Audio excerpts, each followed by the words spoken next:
ನಮಸ್ಕಾರ ವೀಕ್ಷಕರೇ. ತುಂಬ ಜನರಿಗೆ ಭಗವದ್ಗೀತೆ ಬುಕ್ನ ಓದಬೇಕು ಅಂತ ತುಂಬ ಆಸೆ ಇರುತ್ತೆ. ಆದರೆ ಬುಕ್ ಇರೋದಿಲ್ಲ, ತಗೋಬೇಕು ಅಂತಂದರೆ ದುಡ್ಡು ಇರೋದಿಲ್ಲ. ದುಡ್ಡು ಇರೋರ ಹತ್ರ ಓದೋದಕ್ಕೆ ಸಮಯ ಇರೋದಿಲ್ಲ, ದುಡ್ಡು ಸಮಯ ಎರಡೂ ಇರೋರ ಹತ್ರ ಆಸಕ್ತಿನೇ ಇರೋದಿಲ್ಲ. ಸೊ ಈ ಭಗವದ್ಗೀತೆ ಬುಕ್ ತಗೊಳಕ್ಕಾಗದೇ ಇದ್ರೂ ಕೂಡ ಓದೋ ಆಸೆ ಐತೆ, ತಿಳ್ಕೊಳ್ಳೋ ಆಸೆ ಐತೆ ಅಂತಂದರೆ ನನ್ನ ವಿಡಿಯೋನ ಪೂರ್ತಿಯಾಗಿ ನೋಡಿ. ನಿಜವಾಗ್ಲೂ ಈ ಬುಕ್ಕಲ್ಲಿ ಇರೋದಾದರೂ ಏನೋ, ಅದರಲ್ಲಿ ಏನೇನು ವಿಷಯಗಳಿದ್ದಾವೆ, ಯಾಕೆ ಅಷ್ಟು ಭಗವದ್ಗೀತೆನ ಎಲ್ಲರೂ ಕೂಡ ಓದಿ ಓದಿ ಅಂತ ಹೇಳ್ತಾರೆ, ಮನಸ್ಸಿಗೆ ಇದು ನಿಜವಾಗ್ಲೂ ಹದ ನೀಡುತ್ತಾ ಇಲ್ಲ ಅನ್ನೋದನ್ನು ಪೂರ್ತಿಯಾಗಿ ತಿಳ್ಕೊಳ್ಳೋಣ. ಸೊ ಪೂರ್ತಿಯಾಗಿ ನೋಡಿ. ಭಗವದ್ಗೀತಾ ಅದರಲ್ಲಿ 18 ಅಧ್ಯಾಯ 700 ಶ್ಲೋಕಗಳು, ಭಗವಾನ್ ಶ್ಲೋಕಗಳು 574, ಅರ್ಜುನ ಶ್ಲೋಕಗಳು 84, ಸಂಜಯ 41, ಧೃತರಾಷ್ಟ್ರ 1. ಈಗ ಕಣ್ಣು ಮುಚ್ಚಿ ಹೆಡ್ಫೋನ್ ಇದ್ದರೆ ಹಾಕ್ಕೊಂಡು ಸುಮ್ಮನೆ ಕೇಳ್ತಾ ಹೋಗಿ, ನಾನು ಹೇಳ್ತಾ ಹೋಗ್ತೀನಿ. ಸುಮ್ಮನೆ ಬ್ಲ್ಯಾಂಕ್ ಆಗಿರುತ್ತೆ ಪೇಜ್ ಕೂಡ. ಶುರು ಮಾಡೋಣವಾ? ಈ ಭಗವದ್ಗೀತೆ ಬೋಧನೆ ಮಾಡೋದಕ್ಕೆ ಕುರುಕ್ಷೇತ್ರದಂತಹ ಒಂದು ಯುದ್ಧ ನಡೆಯುತ್ತೆ. ಕೇವಲ ಒಂದು ಅವಮಾನ, ದುರ್ಯೋಧನ ನೀರಿನಲ್ಲಿ ಬಿದ್ದಾಗ ದ್ರೌಪದಿ ನೋಡಿ ನಕ್ಕಿದ್ಲು, ನಕ್ಕಿ ಅವನಿಗೆ ಅಣಗಿಸಿದ್ಲು ಅಂತಲೂ ಕೂಡ ಹೇಳ್ತಾರೆ. ಅದು ಅವಳು ನಕ್ಕಿ ಅಣಗಿಸಿದ್ದೋ ಅಥವಾ ಅವಳ ಸಖಿ ನೋಡಿ ನಕ್ಕಿದ್ದೋ ಗೊತ್ತಿಲ್ಲ. ಆದರೆ ಒಂದು ಅವಮಾನ, ಧೃತರಾಷ್ಟ್ರ, ಭೀಷ್ಮ, ಶ್ರೀಕೃಷ್ಣನಿಂದನೂ ಕೂಡ ಈ ಯುದ್ಧನ ತಪ್ಪಿಸೋಕ್ಕಾಗಲಿಲ್ಲ. ಅದಕ್ಕೆ ನಿಮ್ಮ ಸ್ನೇಹಿತರೇ ಆಗಿರಲಿ ಅಥವಾ ನಿಮ್ಮ ಶತ್ರುಗಳೇ ಆಗಿರಲಿ, ಅವರು ಯಾವ್ದಾರ ಒಂದು ಪರಿಸ್ಥಿತಿನಲ್ಲಿ ಸಿಕ್ಕಾಕೊಂಡಾಗ ನಾವು ನೋಡಿ ನಗಬಾರ್ದು. ನಮಗೆ ಸಾಂತ್ವನ ಹೇಳೋಕ್ಕಾಗಲಿಲ್ಲದ್ರೂ ಪರವಾಗಿಲ್ಲ, ಆದರೆ ಇನ್ನೊಬ್ಬರನ್ನ ನೋಡಿ ಕಷ್ಟದಲ್ಲಿರೋದನ್ನು ನೋಡಿ ನಾವು ಯಾವತ್ತೂ ಕೂಡ ಅವರಿಗೆ ಅವಮಾನ ಮಾಡಬಾರ್ದು. ಯುದ್ಧ ಶುರು ಆಗೋಕ್ಕೂ ಮುಂಚೆ ವ್ಯಾಸಮುನಿಗಳು ಬಂದು ದಿವ್ಯ ದೃಷ್ಟಿನ ಧೃತರಾಷ್ಟ್ರನಿಗೆ ಕೊಡ್ತೀನಿ ಅಂದಾಗ, ಈ ಯುದ್ಧ ನನಗೆ ನೋಡೋಕ್ಕಾಗಲ್ಲ, ತನ್ನ ಮಹಾರಥಿಯಾಗಿದ್ದಂತಹ ಸಂಜಯನಿಗೆ ಆ ದಿವ್ಯ ದೃಷ್ಟಿ ಕೊಟ್ಟು ಅವನಿಂದ ಏಳಿಸ್ಕೊಳ್ತೀನಿ ಅಂತ ಹೇಳ್ತಾನೆ. ಆಗ ವ್ಯಾಸರು ಕೂಡ ಅದಕ್ಕೆ ಒಪ್ಪಿ ಸಂಜಯನಿಗೆ ದಿವ್ಯ ದೃಷ್ಟಿನ ಕೊಡ್ತಾರೆ. ಈಗ ಕೌರವರು ಮತ್ತು ಪಾಂಡವರು ಇಬ್ಬರು ಕೂಡ ರಣರಂಗದಲ್ಲಿ ನಿಂತಿದ್ದಾರೆ. ಇವಾಗ ಅರ್ಜುನನಿಗೆ ಯುದ್ಧ ಮಾಡೋಕ್ಕೂ ಮುಂಚೆ ಒಂದು ಡೌಟು ಅಥವಾ ಒಂದು ನೋವು ಅನ್ನೋದು ಶುರು ಆಗುತ್ತೆ. ಇಲ್ಲಿ ಅಧ್ಯಾಯ ಅಂತಂದರೆ ಅರ್ಜುನನಿಗೆ ಬರೋವಂತಹ ಡೌಟ್ಗಳು. ಅವನು ಪ್ರತಿ ಒಂದೊಂದು ವಿಷಯದ ಬಗ್ಗೆ ಡೌಟನ್ನು ಕೇಳ್ತಾ ಹೋಗ್ತಾನೆ. ಅವನ್ನೇ ಅಧ್ಯಾಯವಾಗಿ ನಾವು ವಿಂಗಡಿಸಿದ್ದೀವಿ. ಮತ್ತು ಅದರಲ್ಲಿ ನಡೆಯುವಂಥ ಸಂಭಾಷಣೆ ಇರುತ್ತಲ್ವ, ಮಾತುಕತೆ, ಅವನ್ನೇ ಶ್ಲೋಕಗಳಾಗಿ ವಿಂಗಡಿಸಿದ್ದಾರೆ. ಈಗ ಮೊದಲನೇ ಅಧ್ಯಾಯ, ಕುರುಕ್ಷೇತ್ರ ರಣರಂಗದಲ್ಲಿ ಸೇನಾವಲೋಕನ. ಶ್ಲೋಕ 1. ಧೃತರಾಷ್ಟ್ರ ಉವಾಚ ಧರ್ಮಕ್ಷೇತ್ರೇ ಕುರುಕ್ಷೇತ್ರೇ ಸಮಾವೇತ ಯುಯೋತ್ಸವ ಮಾಮಕ ಪಾಂಡವಶ್ಚೈವ ಕಿಮಕುರ್ವತ ಸಂಜಯ. ಭಗವದ್ಗೀತೆಯ ಮೊದಲನೇ ಶ್ಲೋಕ ಧೃತರಾಷ್ಟ್ರನಿಂದ ಶುರುವಾಗುತ್ತೆ ಮತ್ತು ಇದು ಅವನ ಕೊನೆಯ ಶ್ಲೋಕ ಕೂಡ. ಧೃತರಾಷ್ಟ್ರ ಸಂಜಯನಿಗೆ ಕೇಳ್ತಾ ಇದ್ದಾನೆ, ಕೌರವರು ಮತ್ತು ಪಾಂಡವರು ಇಬ್ಬರು ಕೂಡ ರಣರಂಗದಲ್ಲಿ ಏನು ಮಾಡ್ತಾ ಇದ್ದಾರೆ, ಏನೇನು ಮಾತುಕತೆ ಆಡ್ತಾ ಇದ್ದಾರೆ, ಸ್ವಲ್ಪ ಹೇಳು ಅಂತ. ಇಲ್ಲಿಂದ ಶುರು ಆಗುತ್ತೆ ಭಗವದ್ಗೀತೆ. ನಾನಿವಾಗ ಶ್ಲೋಕದ ಸಮೇತ ನಿಮಗೆ ಹೇಳ್ತಾ ಹೋದರೆ ತುಂಬಾ ಟೈಮ್ ಹಿಡಿಯುತ್ತೆ. ಅದಕ್ಕೋಸ್ಕರ ನಾನು ಕನ್ನಡದಲ್ಲೇ ಪ್ರತಿಯೊಂದೊಂದು ಚಾಪ್ಟರ್ನೂ ಕೂಡ ಕೇವಲ ಅದರಲ್ಲಿ ಹೇಳಿದಂಥ ವಿಷಯಗಳನ್ನ ನಿಮಗೆ ಸಾರಾಂಶನ ಹೇಳ್ತಾ ಹೋಗ್ತೀನಿ, ನೀಟಾಗಿ ಕೇಳಿಸ್ಕೊಳ್ಳಿ. ಆಗ ಸಂಜಯನು ಕೂಡ ದಿವ್ಯ ದೃಷ್ಟಿಯಿಂದ ಆ ಯುದ್ಧದಲ್ಲಿ ಏನೇನು ನಡೀತಾ ಇರುತ್ತೋ ಅದನ್ನೆಲ್ಲನೂ ಕೂಡ ಧೃತರಾಷ್ಟ್ರನಿಗೆ ಹೇಳ್ತಾ ಹೋಗ್ತಾನೆ. ದುರ್ಯೋಧನ ಪಾಂಡವರ ಬಲಗಳನ್ನು ತಿಳ್ಕೊಳ್ಳೋಕ್ಕೋಸ್ಕರ ಅವ್ರ ಹತ್ರ ಹೋಗಿ ಅವರ ಎಲ್ಲ ಸೈನ್ಯನೂ ಒಂದ್ಸಲ ವೀಕ್ಷಣೆ ಮಾಡ್ತಾನೆ. ವೀಕ್ಷಣೆ ಮಾಡಿಬಿಟ್ಟು ಮತ್ತೆ ವಾಪಸ್ಸು ತನ್ನ ಸೈನ್ಯದ ಹತ್ರ ಬಂದು ಅಲ್ಲಿ ಭೀಷ್ಮ ಮತ್ತು ದ್ರೋಣ ಇಬ್ರಿಗೂ ಕೂಡ ಅವರು ಪಾಂಡವರ ಸೈನ್ಯದ ಬಗ್ಗೆ ತಿಳಿಸ್ತಾ ಹೋಗ್ತಾನೆ. ಅವ್ರ ಹತ್ರ ಅಷ್ಟೊಂದು ಬಲ ಇದೆ, ಇಷ್ಟು ಸೈನ್ಯ ಇದೆ, ಮತ್ತು ಇಂತಿಂಥ ಮಹಾರಥಿಗಳು ಇದ್ದಾರೆ, ಇಂತಿಂಥ ಬಲಾಸ್ತ್ರಗಳು ಇದ್ದಾವೆ ಅಂತ ಎಲ್ಲ ಹೇಳ್ತಾ ಹೋಗ್ತಾನೆ. ಹಾಗೆ ನಮ್ಮ ಬಲನೂ ಕೂಡ ಈ ರೀತಿ ಇದೆ, ನಮ್ಮ ಹತ್ರ ಇಷ್ಟು ಸೈನ್ಯ ಇದೆ, ಮತ್ತು ಭೀಷ್ಮ ಪಿತಾಮಹರು ಒಬ್ಬರೇ ಸಾಕು, ಎಲ್ಲನೂ ಕೂಡ ಧ್ವಂಸ ಮಾಡುವಂಥ ಶಕ್ತಿ ಇದೆ, ಭೀಮನಿಗೆ ಸರಿಸಮನಾಗಿ ಹೋರಾಡಬಲ್ಲಂತಹ ಬಿಲ್ಲಾಳುಗಳು ಎಲ್ಲರೂ ಕೂಡ ಇದ್ದಾರೆ. ನಾವು ಆದಷ್ಟು ಭೀಷ್ಮ ಪಿತಾಮಹರಿಗೆ ಸಹಾಯ ಮಾಡ್ತಾ ಹೋಗಬೇಕು, ಅವರಿಗೆ ಸ್ವಲ್ಪ ಸೈನ್ಯ ಜಾಸ್ತಿ ಕೊಡಬೇಕು ಅಂತಲೂ ಕೂಡ ಹೇಳ್ತಾನೆ. ಯಾಕಂದರೆ ಭೀಷ್ಮನಿಂದ ಅವನಿಗೆ ತುಂಬ ಸಹಾಯ ಆಗಬೇಕಾಗಿರುತ್ತೆ ಈ ಯುದ್ಧದಿಂದ. ಅದಕ್ಕೋಸ್ಕರ ಅವನು ಭೀಷ್ಮನ ಮನವೊಲಿಸೋಕ್ಕೋಸ್ಕರ ಆ ರೀತಿಯಾಗಿ ಹೇಳ್ತಾ ಹೋಗ್ತಾನೆ. ದುರ್ಯೋಧನನಿಗೆ ಯುದ್ಧ ಯಾವಾಗ ಶುರು ಆಗುತ್ತೋ ಅನ್ನೋ ಒಂದು ತುಂಬ ಕಾತುರತೆ ಇರುತ್ತೆ. ಆ ಕ್ಷಣಕ್ಕೆ ಸರಿಯಾಗಿ ಭೀಷ್ಮ ಅವರು ತನ್ನ ಶಂಖವನ್ನು ಊದ್ತಾರೆ. ಹಾಗೆ ಎರಡೂ ಸೈನ್ಯದಿಂದನೂ ಕೂಡ ತಮ್ಮ ತಮ್ಮ ಶಂಖಗಳನ್ನು ಊದೋದಕ್ಕೆ ಸ್ಟಾರ್ಟ್ ಮಾಡ್ತಾರೆ. ಶ್ರೀಕೃಷ್ಣ ಪಾಂಚಜನ್ಯ ಶಂಖ, ಅರ್ಜುನ ದೇವದತ್ತ, ಭೀಮ ಪೌಂಡ್ರ ಅನ್ನೋ ಒಂದು ಶಂಖದಿಂದ ಊದೋದಕ್ಕೆ ಸ್ಟಾರ್ಟ್ ಮಾಡ್ತಾರೆ. ಈಗ ಊದಬೇಕಾದ್ರೆ ಎರಡೂ ಕಡೆ ತುಂಬಾ ಶಬ್ದ ಅನ್ನೋದು ಕ್ರಿಯೇಟ್ ಆಗುತ್ತೆ. ಆಗ ಪಾಂಡವರಿಗೆ ಅದರಿಂದ ಏನೂ ಅನ್ಸೋದಿಲ್ಲ, ಆದರೆ ಕೌರವರಿಗೆ ಮಾತ್ರ ಆ ಶಂಖದ ಧ್ವನಿಯೇ ಒಂದು ವಿಚಿತ್ರವಾಗಿ ಅನುಭವ ಆಗುತ್ತೆ. ತುಂಬ ಹೆದರಿಕೆ ಅನ್ನೋ ಥರ ಫೀಲ್ ಆಗುತ್ತೆ ಅವರಿಗೆ. ಈಗ ಇನ್ನೇನು ಯುದ್ಧ ಸ್ಟಾರ್ಟ್ ಆಯಿತು ಅನ್ನೋಕ್ಕೂ ಮುಂಚೆ ಅರ್ಜುನ ಕೃಷ್ಣನಿಗೆ ಹೇಳ್ತಾನೆ, ನನ್ನನ್ನು ಮೊದಲು ಈ ಎರಡೂ ಸೈನ್ಯಗಳ ನಡುವೆ ಏನು ಖಾಲಿ ಜಾಗ ಇರುತ್ತಲ್ವ, ಈ ಎರಡೂ ಸೈನ್ಯಗಳ ಮಧ್ಯೆ ನನ್ನನ್ನು ಕರ್ಕೊಂಡೋಗಿ ನಿಲ್ಲಿಸು ಅಂತ ಹೇಳ್ತಾನೆ. ಆಗ ಕೃಷ್ಣ ಏನು ಮಾತಾಡದೆ ಸುಮ್ಮನೆ ಕರ್ಕೊಂಡೋಗಿ ಆ ಎರಡು ಸೈನ್ಯದ ನಡುವೆ ಅವನನ್ನ ನಿಲ್ಲಿಸ್ತಾನೆ. ನಿಲ್ಲಿಸ್ಬಿಟ್ಟು ಅವಾಗ ಒಂದು ಮಾತು ಹೇಳ್ತಾನೆ, ಇದೇ ನೋಡು ಯುದ್ಧ ಭೂಮಿ, ಅವರೇ ನೋಡು ನಿನ್ನ ಶತ್ರುಗಳು, ಅವ್ರನ್ನೇ ನೀನು ಯುದ್ಧ ಮಾಡಬೇಕಾಗಿರೋದು ಅವ್ರ ಮೇಲೆ ಅಂತ ಹೇಳ್ತಾನೆ. ಆಗ ಅರ್ಜುನ, ನಾನು ಯುದ್ಧ ಹೊರಟಿರೋದು ನನ್ನ ಅಣ್ಣ ತಮ್ಮಂದ್ರ ನಡುವೆ ಮತ್ತು ಇವರೆಲ್ಲ ನನ್ನ ಕುಟುಂಬದವರು, ಇವ್ರನ್ನೆಲ್ಲ ನಾನು ಯುದ್ಧ ಮಾಡಿ ಸೋಲಿಸಿ ಯಾವ ಒಂದು ಸುಖನ ಪಡಲಿ, ಇವರೇ ಇಲ್ಲದ ಮೇಲೆ ಆ ಸಂಪತ್ತನ್ನು ತಗೊಂಡು ಏನು ಮಾಡಲಿ ಅಂತ ಒಂದು ನೋವಿನಲ್ಲಿ ಶ್ರೀಕೃಷ್ಣನಿಗೆ ಹೇಳ್ತಾನೆ. ಒಂದು ಮನೆತನ ಅಂತ ಅಂದಮೇಲೆ ಗುರು ಹಿರಿಯರು ಇರಬೇಕು, ಅವರೇ ಇಲ್ಲದ ಮೇಲೆ ಆ ವಂಶ ಇದ್ದರಷ್ಟು ಬಿಟ್ಟರಷ್ಟು ಕುಲ ಸ್ತ್ರೀಯರಾಗಿರ್ಬೋದು ಅಥವಾ ಮಕ್ಕಳಾಗಿರ್ಬೋದು ಅವರೆಲ್ಲರೂ ಕೂಡ ನೀತಿ ಭ್ರಷ್ಟರಾಗ್ತಾರೆ, ಹೇಳೋರು ಕೇಳೋರು ಯಾರು ಇಲ್ದಂಗೆ ಆಗ್ತಾರೆ. ಅವ್ರನ್ನೆಲ್ಲ ಸಾಯಿಸಿ ನಾನು ಯಾವ ನರಕಕ್ಕೆ ಹೋಗ್ಲಿ ಅಥವಾ ಗೆದ್ದರೂ ಕೂಡ ನಾನು ಏನಂತ ಬೀಗಲಿ, ಈ ಸುಖನ ಯಾರ ಹತ್ರ ಹಂಚ್ಕೊಳ್ಳಿ, ಅವರೇ ಇಲ್ಲ ಅಂತ ಅಂದಮೇಲೆ ಅಂತ ತುಂಬ ನೋವಿನಿಂದ ನನ್ನ ಕೈಯಲ್ಲಿ ಯುದ್ಧ ಮಾಡೋಕ್ಕಾಗ್ತಾ ಇಲ್ಲ, ನನ್ನ ಕಾಲುಗಳು ಈಗಲೇ ಥರ ನಡುಕ್ತಾ ಇದ್ದಾವೆ, ಒಂಥರ ಚರ್ಮನೂ ಕೂಡ ಒಂದು ಬಿಸಿಯಾದ ಕಬ್ಬನ್ನ ಕಾಯಿಸಿಟ್ಟಾಗಿ ಯಾವ ರೀತಿಯಾಗಿ ಬಿಗಿಯುತ್ತೋ ಆ ಚರ್ಮ ಸುಡುತ್ತೋ ಆ ರೀತಿ ಅನುಭವ ಆಗ್ತಿದೆ, ನಾನಂತೂ ಈ ಯುದ್ಧ ಮಾಡೋದಿಲ್ಲ, ಸೋತೆ ಅಂತ ಬೇಕಾದ್ರೆ ಒಪ್ಕೋತೀನಿ, ಆದರೆ ಯುದ್ಧ ಅಂತೂ ಮಾಡೋದಿಲ್ಲ ಅಂತೇಳಿ ನನ್ನ ಸರೋಟಿನಿಂದ ಕೆಳಗಿಳಿದು ಬಾಣನು ಕೂಡ ಬಿಸಾಕ್ತಾನೆ. ಇಲ್ಲಿಗೆ ಅಧ್ಯಾಯ 1 46 ಶ್ಲೋಕದಿಂದ ಮುಕ್ತಾಯ ಆಗುತ್ತೆ. ಅಧ್ಯಾಯ 2 ಸಾಂಖ್ಯಯೋಗ. ಈಗ ಅರ್ಜುನ ಏನೋ ನಾನು ಯುದ್ಧ ಮಾಡಲ್ಲ ಅಂತೇಳಿ ಕೆಳಗಿಳ್ದ. ಆಗ ಶ್ರೀಕೃಷ್ಣ ಅವನನ್ನು ನೋಡಿ ಹಂಗೆ ನುಸುನುಗ್ತಾನೆ. ಆವಾಗ ಒಂದು ಮಾತು ಹೇಳ್ತಾ ಹೋಗ್ತಾನೆ. ಈಗ ಇಲ್ಲಿ ಏನೇನು ನಡೀತಾ ಇರುತ್ತೋ ಅದನ್ನು ಕೂಡ ಸಂಜಯ ಅಲ್ಲಿ ಧೃತರಾಷ್ಟ್ರನಿಗೆ ಹೇಳ್ತಾ ಇರ್ತಾನೆ. ಅರ್ಜುನ ವಿಷಾದ ಪಡ್ತಾ ಇರೋದು ಮತ್ತು ಕೃಷ್ಣ ಸಮಾಧಾನ ಮಾಡ್ತಾ ಇರೋದು ಪ್ರತಿಯೊಂದೊಂದು ಕೂಡ ಹೇಳ್ತಾನೆ ಇರ್ತಾನೆ. ಸೊ ಈಗ ಶ್ರೀಕೃಷ್ಣ ಅವನಿಗೆ ಯಾವ ರೀತಿ ಸಮಾಧಾನ ಮಾಡ್ತಾನೆ ಅಂತಂದರೆ, ಫಸ್ಟು ಬೈತಾನೆ ಚೆನ್ನಾಗಿ, ನೀನು ಒಬ್ಬ ಯೋಧ ಆಗಿ ಈ ರೀತಿ ಮಾತಾಡ್ತೀಯ ಅಂತಂದರೆ ನನಗೆ ನಂಬೋಕ್ಕಾಗ್ತಾ ಇಲ್ಲ, ನೀನು ಒಳ್ಳೆ ಷಂಡನ್ ಥರ ಆಡ್ತಾ ಇದೆಯಾ ಅಂತ ಇದೇ ರೀತಿಯಾಗಿ ಬೈತಾನೆ. ಸ್ವತಃ ಬುಕ್ಕಲ್ಲೇ ಇರೋದದು.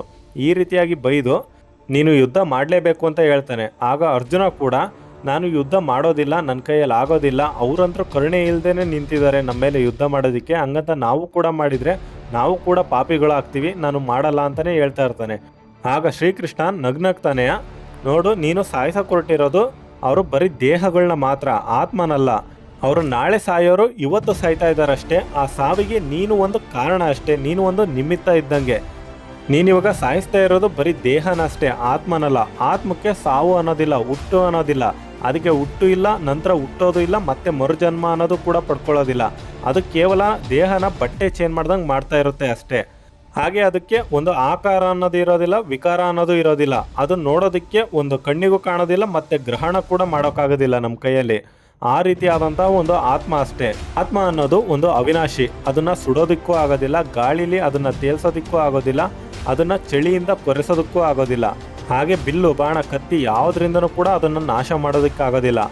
ಅದು ಅವಿನಾಶಿ. ನೀನು ಅದ್ರ ಬಗ್ಗೆ ದುಃಖ ಪಡುವಂಥ ಅಗತ್ಯತೆಯೇ ಇಲ್ಲ. ಪ್ರಪಂಚದಲ್ಲಿ ಸೃಷ್ಟಿಯಾಗಿರುವಂಥ ಯಾವುದೇ ಜೀವಿ ಆಗಿರಲಿ ನಡುವೆ ಒಂದು ಸ್ವಲ್ಪ ದಿನ ಕಾಣಿಸ್ಕೊಳ್ತವೆ, ಆಮೇಲೆ ಮಾಯ ಆಗ್ತವೆ. ಹಂಗಂತ ಅದಕ್ಕೆ ಶೋಕ ಪಡೋಕ್ಕಾಗುತ್ತಾ? ಆಗೋದಿಲ್ಲ. ಅದೇ ರೀತಿಯಾಗಿ ಇದು ಕೂಡ. ಯುದ್ಧ ಮಾಡಿದರೆ ನರ್ಕಕ್ಕೆ ಹೋಗ್ತೀನಿ ಅಣ್ಣ ತಮ್ಮಂದ್ರ ಮೇಲೆ ಅಂತ ಹೇಳ್ತಿದೆಯಲ್ಲ, ಈಗ ನೀನು ಯುದ್ಧ ಬಿಟ್ಟರೂ ಕೂಡ ನರ್ಕಕ್ಕೆ ಹೋಗ್ತೀಯ. ಯಾಕಂತಂದರೆ ಒಬ್ಬ ಯೋಧನಾಗಿ ಅವನ ಕರ್ತವ್ಯ ಇರೋದೇ ಈ ಯುದ್ಧ ಮಾಡೋದ್ರಲ್ಲಿ. ಅವನು ಒಂದು ಯುದ್ಧದಲ್ಲಿ ಸಾಯಬೇಕು, ಇಲ್ಲ ಗೆದ್ದು ರಾಜ್ಯನ ಆಳ್ಬೇಕು. ಅಂಥದ್ರಲ್ಲಿ ನೀನು ಯುದ್ಧ ಮಾಡದೆ ಹಾಗೆ ಹೋದರೆ ನೀನು ನರ್ಕಕ್ಕೆ ಹೋಗೋದಲ್ಲದೆ ಮತ್ತು ಈ ಪ್ರಪಂಚದ ತುಂಬ ನಿನ್ನ ಬಗ್ಗೆ ಬರೀ ನೆಗೆಟಿವ್ ಮಾತೇ ಇರ್ತವೆ.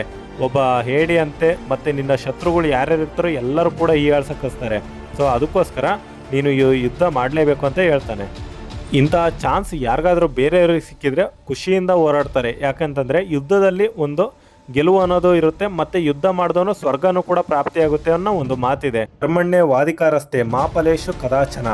ಎಲ್ಲರೂ ಈ ಮಾತನ್ನ ಜೀವನದಲ್ಲಿ ಒಂದು ಸಲನಾರು ನೀವು ಕೇಳಿರ್ತೀರ. ಕೇಳಿಲ್ಲ ಅಂತಂದರೆ ತಿಳ್ಕೊಳ್ಳಿ, ನಿನಗೆ ಕೊಟ್ಟಿರೋ ಕೆಲಸ ಮಾಡೋಕ್ಕಷ್ಟೇ ಅಧಿಕಾರ ಇರೋದು. ಆದರೆ ಕರ್ಮಫಲ ಏನಿರುತ್ತೋ ಅದೆಲ್ಲ ದೇವ್ರ ಇಚ್ಛೆ, ಅದು ದೇವರಿಗೆ ಬಿಡಬೇಕು. ನಾವೇನೇ ಕೆಲಸ ಮಾಡಿರ್ತೀವಲ್ವ ಅದರ ಯಾವುದು ಕೂಡ ಎಕ್ಸ್ಪೆಕ್ಟೇಷನ್ ಅನ್ನೋದು ಇಟ್ಕೋಬಾರ್ದು. ಸೊ ಅದನ್ನೇ ಈ ವಾಕ್ಯದಲ್ಲಿ, ಈ ಶ್ಲೋಕದಲ್ಲಿ ಹೇಳಿರೋದು. ಹಾಗೆ ಮನಸ್ಸನ್ನು ಯಾವಾಗಲೂ ನಿಯಂತ್ರಣದಲ್ಲಿ ಇಟ್ಕೊಂಡಿರ್ಬೇಕು, ಯಾವಾಗಲೂ ಒಂದೇ ಲೆವೆಲಲ್ಲೇ ಇರಬೇಕು. ನಿನಗೆ ಕೊಟ್ಟಿರೋ ಅಂಥ ಕೆಲಸನ ದೇವ್ರನ್ನ ನೆನೆಸ್ಕೊಂಡು ಮಾಡ್ತಾಯಿದ್ರೆ ನಿನಗೇನು ಸಿಗಬೇಕಾಗಿರುತ್ತೋ ಫಲ ಅದು ಸಿಕ್ಕೇ ಸಿಗುತ್ತೆ. ಮತ್ತು ನನಗೆ ಸಿಗಲೇಬೇಕು ಅಂತ ಆಟನೂ ಕೂಡ ಮಾಡಬಾರ್ದು. ಮನಸ್ಸು ಯಾವಾಗಲೂ ಒಂದೇ ರೀತಿಯಾಗೇ ಇರಬೇಕಾಗುತ್ತೆ.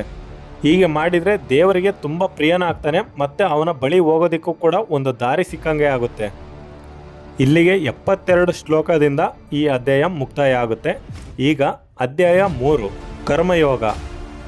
ಇದರ ಒಂದು ಶ್ಲೋಕದಲ್ಲಿ ಶ್ರೀಕೃಷ್ಣ ಹೇಳ್ತಾನೆ, 3 ಲೋಕಗಳಲ್ಲಿಯೂ ನನಗೆ ನಿಯತವಾದ ಯಾವುದೇ ಕಾರ್ಯವಿಲ್ಲ, ನನಗೆ ಯಾವುದರ ಅಭಾವವೂ ಇಲ್ಲ. ಆದರೂ ನಾನು ನಿಯಮಿತ ಕಾರ್ಯಗಳಲ್ಲಿ ನಿರತನಾಗಿರುತ್ತೇನೆ.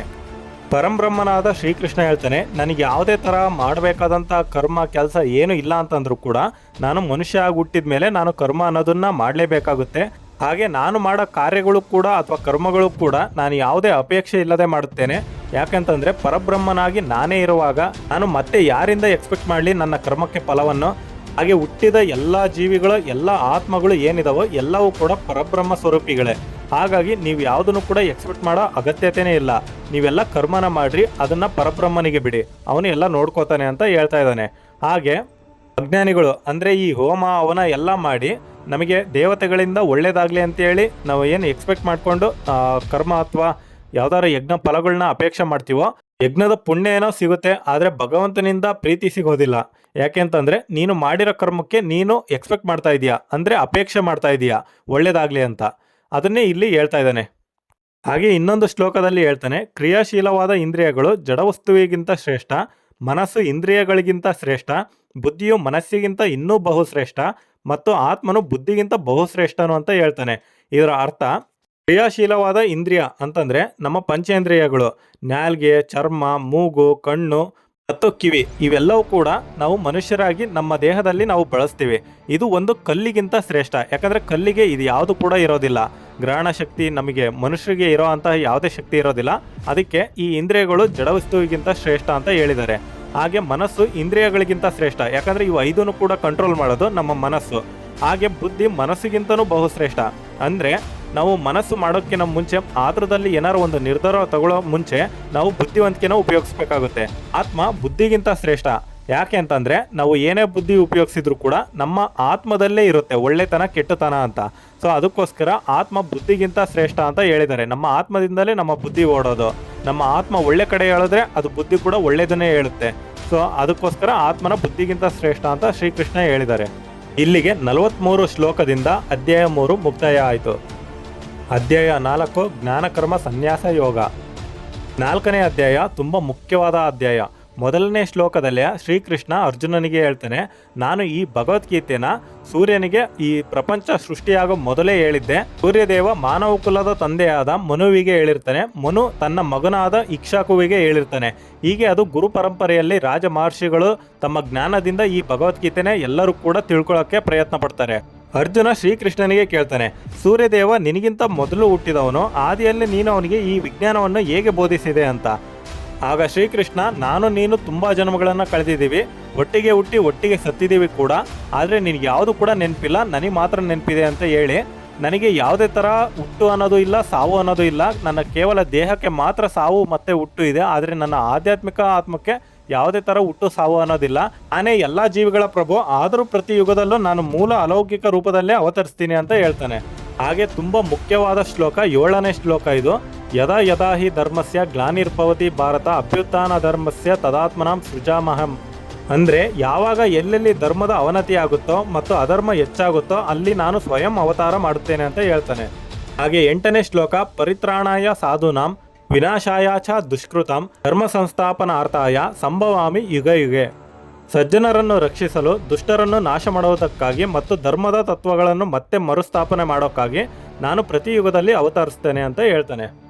ಹಾಗೆ 108 ಪಾಪ ಮಾಡಿ ನೀವು ಯಜ್ಞ ಯಾಗಾದಿಗಳನ್ನ ಮಾಡಿ ನೀವು ಪುಣ್ಯ ಗಳಿಸೋದಕ್ಕೆ ಅಂತ ಹೋದರೆ ನೀವಿತ್ತಾಗೆ ಸ್ವರ್ಗಕ್ಕೂ ಹೋಗಲ್ಲ. ಪಾಪ ಮಾಡಿದ್ರಿಂದ, ಯಜ್ಞ ಮಾಡೋದ್ರಿಂದ ನೀವು ಇಲ್ಲೇ ಮೋಕ್ಷನೂ ಕೂಡ ಪಡೆಯೋದಕ್ಕಾಗೋದಿಲ್ಲ. ಯಾಕಂದರೆ ನೀವು ಏನೇ ಯಜ್ಞ ಮಾಡಿದ್ರೂ ಅದನ್ನು ಸ್ವಾರ್ಥದಿಂದ ಮಾಡಿರ್ತೀರ. ಅದರಿಂದ ಕೇವಲ ಒಂದು ಸ್ವಲ್ಪ ಮಟ್ಟಿಗೆ ಪುಣ್ಯನ ಗಳಿಸ್ತೀರ ಹೊರತು ಪೂರ್ತಿ ಪಾಪ ಅಂತೂ ಕಳೆಯೋಕ್ಕಾಗೋದಿಲ್ಲ. ಕೇವಲ ನೀವು ನಿಸ್ವಾರ್ಥದ ಪೂಜೆ ಮಾಡಿದರೆ ಸಾಕು, ನಿಮಗೆಲ್ಲ ಪುಣ್ಯನೂ ಕೂಡ ಲಭಿಸುತ್ತೆ. ಹಾಗೆ ನೀವು ಭಗವಂತನಿಗೂ ಕೂಡ ತುಂಬ ಪ್ರಿಯರಾಗ್ತೀರಾ ಅಂತ ಹೇಳಿದ್ದಾನೆ. 42 ಶ್ಲೋಕದಿಂದ ಅಧ್ಯಾಯ 4 ಮುಕ್ತಾಯ ಆಯಿತು. ಇಲ್ಲಿಗೆ 4 ಅಧ್ಯಾಯಗಳನ್ನ ನಾವು ತಿಳ್ಕೊಂಡಿದ್ದೀವಿ. ಹಾಗೆ ಇನ್ನುಳಿದ ಅಧ್ಯಾಯಗಳನ್ನ ನಾನು ಅತಿ ವೇಗವಾಗಿ ಎಷ್ಟು ಸಾಧ್ಯ ಆಗುತ್ತೋ ಅಷ್ಟು ವೇಗದಲ್ಲಿ ನಿಮಗೆ ಅರ್ಥ ಮಾಡಿಸೋದಕ್ಕೆ ಮತ್ತೆ ಮುಂದಿನ ಎಪಿಸೋಡ್ಗಳನ್ನ ಬಿಡ್ತಾ ಹೋಗ್ತೀನಿ. ನನ್ನ ಚಾನಲ್ಗೆ ಸಬ್ಸ್ಕ್ರೈಬ್ ಆಗಿ. ಇದು ನನ್ನ ಮೊದಲನೇ ವಿಡಿಯೋ ಆಗಿರೋದ್ರಿಂದ ಭಗವದ್ಗೀತೆಯಿಂದ ಸ್ಟಾರ್ಟ್ ಮಾಡಿದ್ದೀನಿ. ಸೊ ಎಲ್ಲರಿಗೂ ಕೂಡ ನಾನು ಕೇಳೋದಿಷ್ಟೇ, ಇನ್ನು ಮುಂದಿನ ಅಧ್ಯಾಯಗಳಲ್ಲಿ ತುಂಬ ರೋಚಕವಾದಂಥ ಸನ್ನಿವೇಶಗಳು, ಅವನಿಗೆ ಅರ್ಜುನನಿಗೆ ಬರುವಂಥ ಡೌಟ್ಸ್ಗಳು ತುಂಬಾ ಇದ್ದಾವೆ. ಅವೆಲ್ಲವೂ ಕೂಡ ನೀವು ಕೂಡ ಜೀವನದಲ್ಲಿ ತಿಳ್ಕೊಬೇಕಾದಂಥವೇ ಇರೋದು.